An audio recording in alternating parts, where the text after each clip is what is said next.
أشهد أن عليا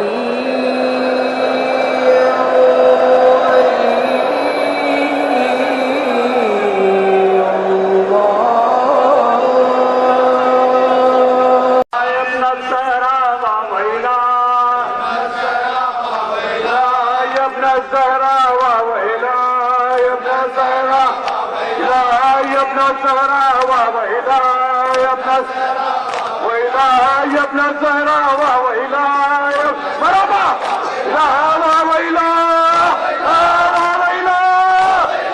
من قرأ الفاتحة مع الصلوات اللهم صل على محمد وآل محمد بسم الله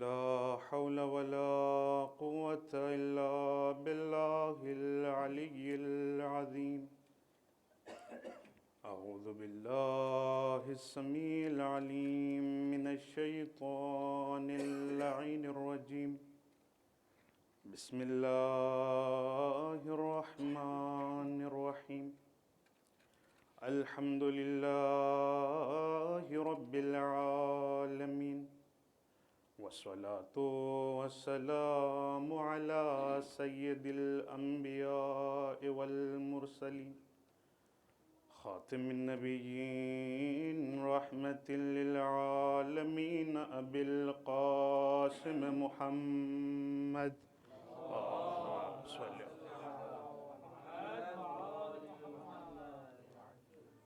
وعلى روحه ونفسه وسهره ووسيه سيد الأتقياء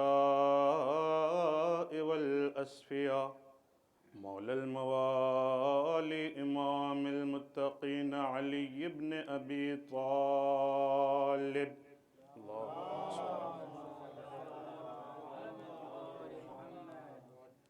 وعلى آله الطيبين الطاهرين المعصومين المظلومين واللعنة الدائمة على أعدائهم ومنكر فضائلهم ومصائبهم وعظمتهم وشجاعتهم وسخاوتهم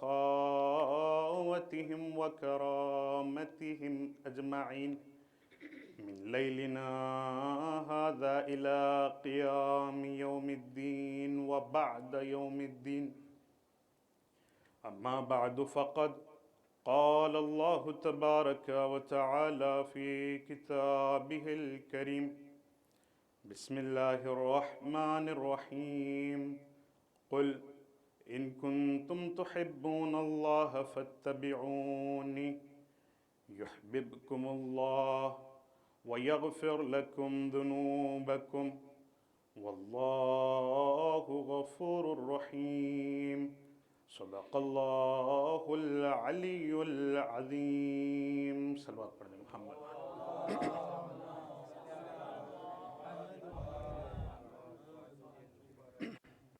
ایک اور باواز بلند صلوات پڑھ دیں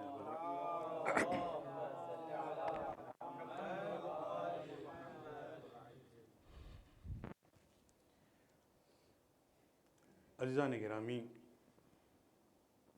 جس آیہ مبارکہ کو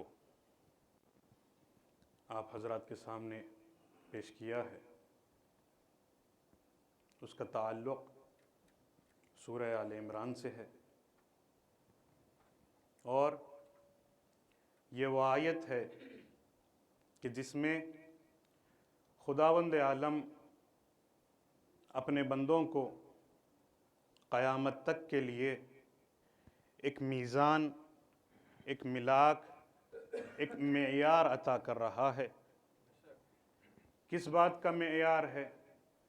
کہا کہ اگر کوئی یہ دیکھنا چاہے کہ وہ کون سا بندہ ہے کہ جو اللہ سے محبت کرتا ہے اور اللہ بھی اس سے محبت کرتا ہے تو اس کا معیار کیا ہونا چاہیے؟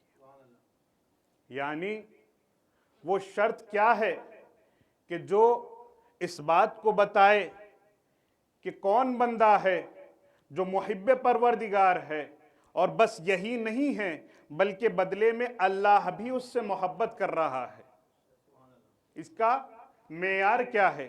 عزیزان گرامی، کیا محبت پروردگار عالم کی شرط کثرت نماز بیان کی گئی ہے؟ کہا نہیں، یہ محبت کی شرط نہیں ہے۔ تو کیا کثرت روزہ شرط ہے؟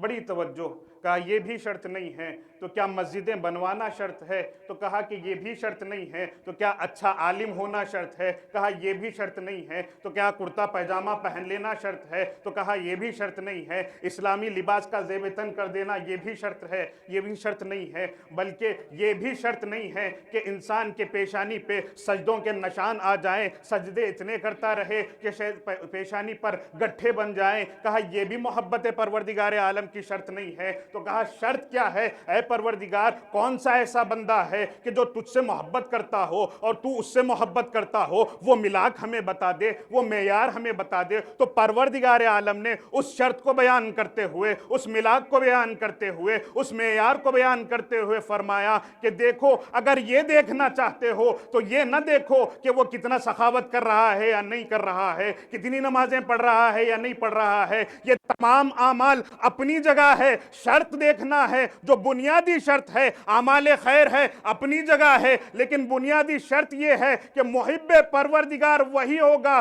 کہ جو اس آیت میں بیان کیا گیا ہے۔ کہا آیت میں کیا بیان کیا؟ کہا ان کنتم تحبون اللہ فاتبعونی، اے میرے حبیب ان سے کہہ دیجئے کہ اگر یہ اللہ سے محبت کرتے ہیں تو میری اطاعت کریں۔ یعنی میرا اتباع کرنا، رسول کا اتباع کرنا گویا اللہ سے محبت کرنے کی دلیل ہے۔ یعنی اب رسول اکرم کی اطاعت صرف رسول کی اطاعت نہیں رہی، بلکہ یہ قاعدہ کلیہ ہو گیا کہ جو رسول نے عطا کر دیا اسے لے لو، جس سے رسول نے منع کیا ہے اسے چھوڑ دو۔ تو صرف یہ رسول کی اطاعت نہیں رہی، بلکہ محبت پروردگار عالم کی دلیل بن گئی۔ تو عزیزان گرامی، اور جو انسان اس معیار پہ پورا اترے گا وہی وہ ہے کہ جو اللہ سے محبت کرتا ہے۔ وَإِلَّا دنیا کے سامنے، دنیا کی نگاہ میں کتنا ہی محترم کیوں نہ ہو، انسان کی آنکھیں دھوکہ نہیں کھانی چاہیے۔ انسان کو ایک معیار بتا دیا گیا ہے، شریعت نے، اسلام نے، اہل بیت نے ایک معیار بتایا ہے، جو اس معیار پہ پورا اترے گا وہی پروردگار کہلائے گا۔ جو اس معیار پہ پورا نہیں ہے، جس کے اندر یہ شرط نہیں پائی جاتی، تو وہ صرف زبانی دعویٰ کر رہا ہے۔ اور عزیزان گرامی یاد رکھیں، صرف زبانی دعویٰ کر دینا کہ ہم اللہ سے محبت کرتے ہیں یہ کافی نہیں ہے، بلکہ انسان کا عمل ایسا ہونا چاہیے کہ وہ اپنے عمل سے اس بات کا ثبوت دے کہ وہ محب پروردگار ہے۔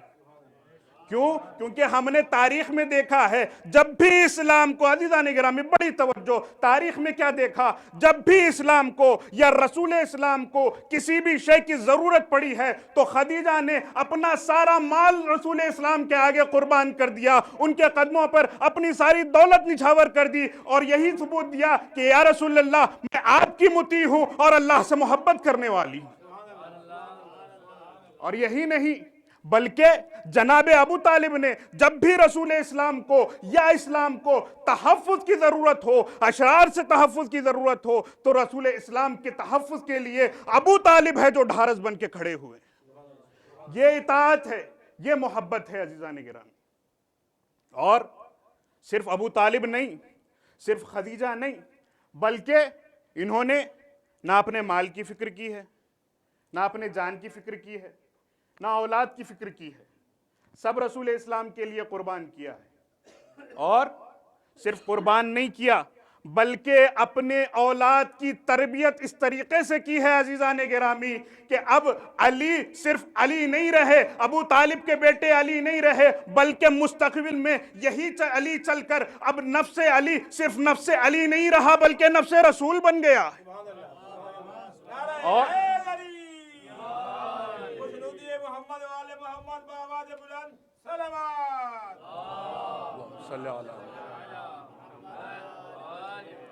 اب نفس علی نہیں رہا بلکہ نفس رسول ہو گیا۔ اور خدیجہ نے اپنی اولاد کی تربیت کس طریقے سے کی کہ فاطمہ نہ رہی ام ابیہا بن گئی۔ صلوات پڑھیں محمد و آل محمد کی بارگاہ۔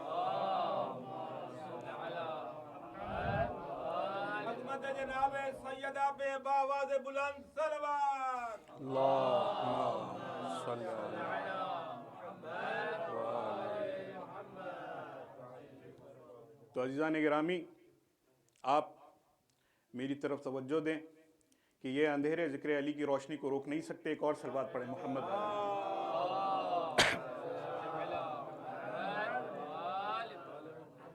تو عزیزان گرامی، صرف ہمارا یہ دعویٰ کر دینا یہ کافی نہیں ہے، یہ کامیابی نہیں ہے کہ ہم محب پروردگار ہیں، بلکہ ہمارا عمل ایسا ہونا چاہیے، انسان کا کردار ایسا ہونا چاہیے کہ پروردگار عالم جب انسان کے کردار پر نظر کرے تو نظر کرنے کے بعد کہے اے میرے بندے، تو نے اپنے کردار کو بالکل میرے حبیب کے مطابق کر دیا ہے، تو اب میں اللہ تجھ سے کہتا ہوں یحببکم اللہ، میں اللہ اب تجھ سے محبت کرتا ہوں۔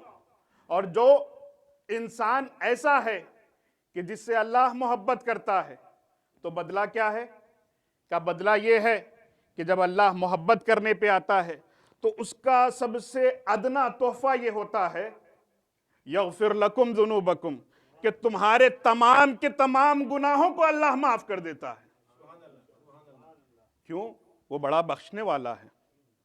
اور عزیزان گرامی، آپ دیکھیں زبانی دعوے کی بات چل رہی تھی، اور پھر جب اس آیت کے شان نزول کو ہم دیکھیں تو ملتا ہے روایت میں کہ رسول اسلام کے پاس ایک گروہ آیا، اور آنے کے بعد وہ محبت پروردگار عالم کا دعویٰ کر رہا تھا۔ تو قدرت نے یہ دیکھا کہ جو گروہ آیا ہے اور دعویٰ کر رہا ہے یہ صرف ان کا زبانی دعویٰ ہے، عملی میدان میں یہ رسول کے خلاف ہے، اللہ کے خلاف ہے۔ جیسے ہی دیکھا فوراً اللہ نے آیت کو نازل کر دیا کہ اے میرے حبیب ان سے کہہ دیں ان کنتم تحبون اللہ فاتبعونی، کہ دیکھو تمہارا قول الگ ہے، تمہارا عمل الگ ہے، اگر تم دونوں کو ملاؤ گے تبھی اللہ سے محبت ثابت ہوگی، تبھی رسول سے اطاعت کو ثابت کرنا ہوگا۔ عزیزان گرامی، یہاں رک کر ایک اور طرف اشارہ کر دوں، چونکہ قدرت بھی اس میں اس روایت کے تحت ایک بات کی طرف ہمیں اشارہ کر رہی ہے۔ کہ کیا اشارہ ہے؟ کیا اشارہ یہ ہے؟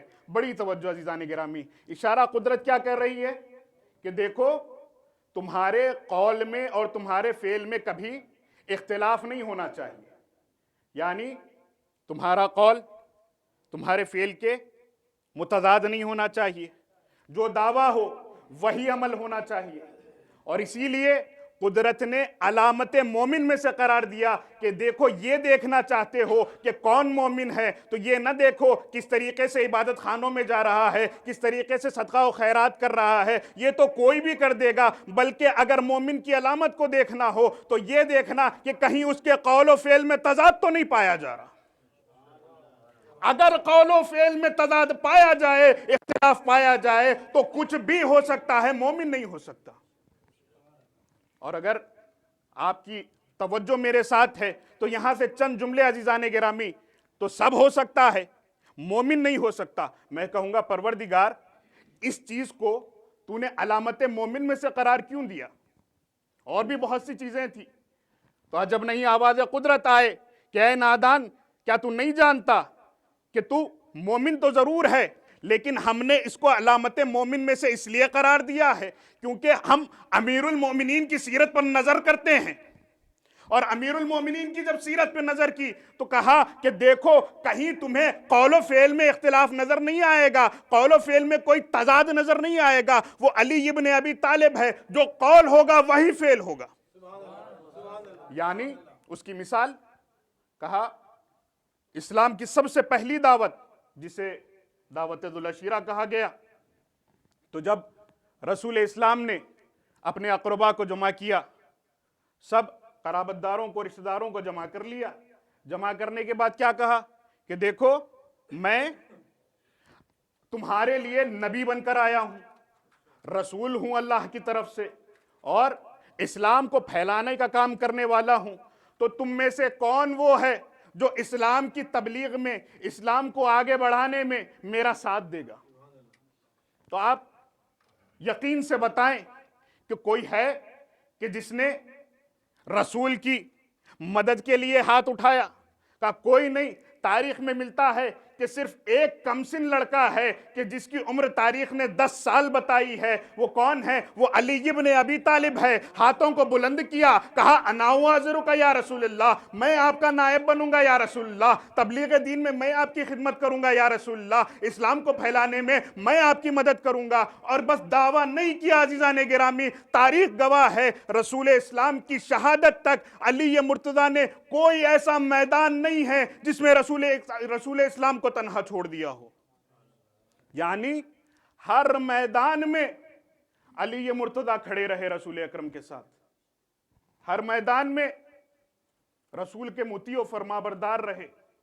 اور جب رسول اللہ نے علی کی اس فرما برداری کو دیکھا، اس اطاعت کو دیکھا، اس اتباع پر نظر کی، تو جب خیبر میں علم دینے کی باری آئی تو کیا فرمایا؟ لَأُعْطِيَنَّ الرَّأْيَةَ غَدًا رَجُلًا۔ آگے کی حدیث انشاءاللہ پھر اور بیان کروں گا، پہلے اس پر ایک نقطہ سنتے چلیں۔ کیا فرمایا؟ لَأُعْطِيَنَّ الرَّأْيَةَ غَدًا رَجُلًا۔ میں کہوں گا پروردگار یہاں پر اپنے حبیب سے تو یہ کیوں کہلوا رہا ہے کہ یہاں پر اور بھی بہت سے تو لوگ ہیں کہ جو ہو سکتا ہے کہ خیبر کو فتح کر لیں؟ تو عجب نہیں، تاریخ گواہی دے کہ بھائی کیا تم نے تاریخ نہیں پڑھی؟ کیا تاریخ پر تمہاری نگاہ نہیں ہے؟ رسول اسلام نے جو اپنے آپ کو بڑے سورما کہتے تھے ان تمام کو پہلے بھیجا ہے کہ جاؤ اگر ہو سکے تو فتح خیبر کر لینا۔ جب سب مایوس ہو گئے تب رسول اسلام نے کہا کس لیے بھیجا؟ کہا رسول خوب جانتے تھے کہ یہ ان کی بس کی بات نہیں ہے کہ یہ جا کر فتح خیبر کر لیں، لیکن کل تاریخ داں یا پھر یہی لوگ یہ نہ کہنے لگے ارے رسول نے تو ہم سے کہا ہی نہیں، ہم تو بڑے شجاع تھے، اگر رسول کہہ دیتے تو ہم بھی فاتح خیبر کہلاتے۔ تو یہ کہیں کوئی کہنے نہ لگ جائے، اس لیے پہلے رسول اسلام نے سب کو بھیج دیا۔ جب سب مایوس ہو گئے تو اس کے بعد علی کی طرف نگاہ کی اور کہا لَأُعْطِيَنَّ الرَّأْيَةَ غَدًا رَجُلًا، کل میں علم اس کو دوں گا جو مرد ہوگا۔ عزیزان گرامی، اس بات کو ایک شاعر نے بہترین طریقے سے نظم کیا ہے، کہتا ہے کہ حیدر کو مرد کہہ کے رسالت مآب نے، حیدر کو مرد کہہ کے رسالت مآب نے خیبر میں بعض لوگوں کو عورت بنا دیا۔